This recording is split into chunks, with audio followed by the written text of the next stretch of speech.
ஹல்லேலூயா Jesus. ஒரு ஸ்நேகம் மாறாதது, கல்வாரி ஸ்நேகம் கரைத்திடும் என்னை, கல்மனம் மாற்றி கரைந்தோட செய்யும் கல்வாரி ஸ்நேகம். இன்றைக்கு நாம் எதற்கு நன்றி செலுத்த வேண்டும் தெரியுமா?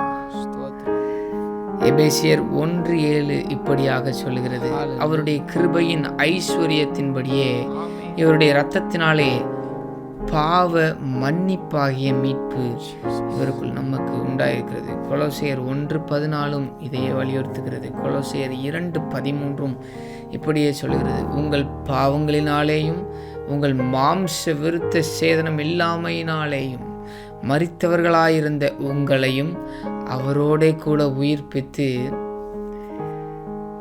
அக்கிரமங்கள் எல்லாவற்றையும் உங்களுக்கு மன்னித்து. 3 வசனத்தில் நம்மளுக்கு என்ன தெரியுது? பாவ மன்னிப்பை நமக்கு அருளி இருக்கிறார். நம்ம இந்த பாவ மன்னிப்பை பெற்றதற்காக ஸ்தோத்திரம் செலுத்தி கொண்டே இருக்கிறோம். இது ரொம்ப சாதாரணமாலாம் கிடைக்கலங்க. இந்த உலகத்தில் நீங்கள் கொலை பண்ணிடலாம், கொலைகாரன் மன்னிக்கப்பட்டுடலாம், ஏசப்பா மன்னிச்சிடுவார். ஆனால் நீங்கள் செஞ்ச கொலையினால் ஏற்பட்ட கான்சிக்வன்சஸ், இறந்தவன்னா உலகம் உங்களை மன்னிக்காது பாருங்க, ஜெயிலில் தான் இருப்பீங்க. இப்படிப்பட்ட ஆக்கினை தீர்ப்பை கூட அவர் தன் மேலே முழுமையாக ஆவியிலையும் ஆத்மா எல்லாமலையும் ஃபுல்லாக அவர் எடுத்துக்கிட்டார். அவர் பாவ மன்னிப்பை கொடுப்பதற்காக சத்திய தேவன், ஒருபோதும் பொய்யுரையாதவர், பரிசுத்தம் உள்ளவர், நமக்குரியதெல்லாம் அவர் மேலே போட்டுக்கிட்டு அவர் நம்மளை மன்னித்தார். ஹல்லேலூயா. எங்கோ ஒரு கிரயம் செலுத்தப்பட்டிருக்கிறது என்று நினைக்கும் போதெல்லாம் ஸ்தோத்திரம் செலுத்த நம்ம ஆசைப்பட்டு கொண்டே இருப்போம். நம்ம ஸ்தோத்திரம் செலுத்துவோம். அப்பா, நீங்கள் பாவத்தெல்லாம் மன்னிச்சிங்களே, ஸ்தோத்திரம். பாருங்கள், நேற்று நீங்கள் செஞ்ச பாவத்துக்கு அவர் இன்னைக்கு உங்களுக்காக மறித்து அதை நிவர்த்தி பண்ணல. உங்களுடைய எல்லாத்துக்கும் அந்த சிலுவையில் அழகாய் மன்னிப்பை அவர் ஏற்படுத்தி வைத்தார். ஏன்? எவ்வளோ நாள் பாவங்க செய்யலைன்னா இல்லை, என்ன வந்தாலும் என்னை விட்டு போயிடாத, என் பக்கத்தில் இரு, நான் உனக்கு எனக்கென்று எழுதி கொண்டேன் என் ரத்தத்தினால் என்று சொல்வதற்காக. ஹல்லேலூயா. எப்பேற்பட்ட அன்புங்க, எப்பேற்பட்ட அன்பு. ஸ்தோத்திரம் சொல்லுவோமா? டேடி, அப்பா, எங்களை மன்னித்திருக்கிறீரே ஸ்தோத்திரம், உங்களுடைய பாவங்களை மன்னித்திருக்கிறீரே ஸ்தோத்திரம், இரத்தத்தினால் சுத்திகரித்திருக்கிறீங்களே ஸ்தோத்திரம். You sanctified us, O Lord. You forgave us, O Lord. அதற்காக ஸ்தோத்திரம் செலுத்துகிறோம். எங்களை தாழ்த்தி, அப்பா நீர் பெருகணும்னு சொல்கிறேன். இந்த குணம் எங்களுக்குள்ளேயும் வேணும்னு சொல்கிறேன் ரெடி. இந்த குணம் எங்களுக்குள்ளேயும் வேணும் ரெடி. உங்களை போல அப்பா,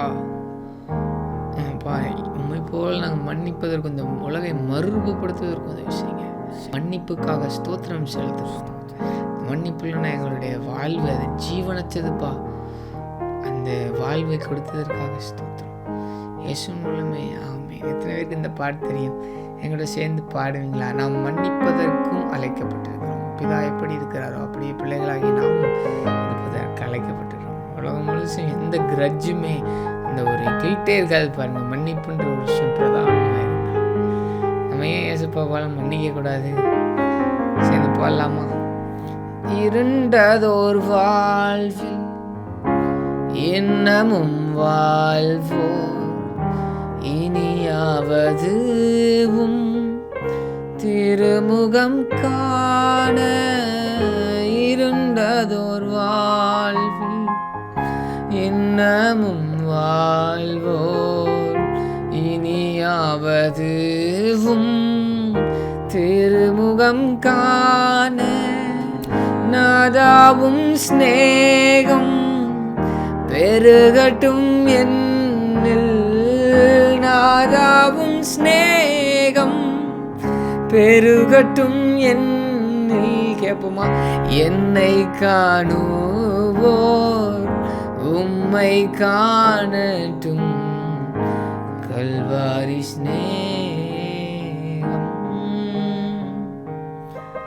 ஹல்லேலூயா. தகப்பனே, நன்றி செலுத்துகிறோம்.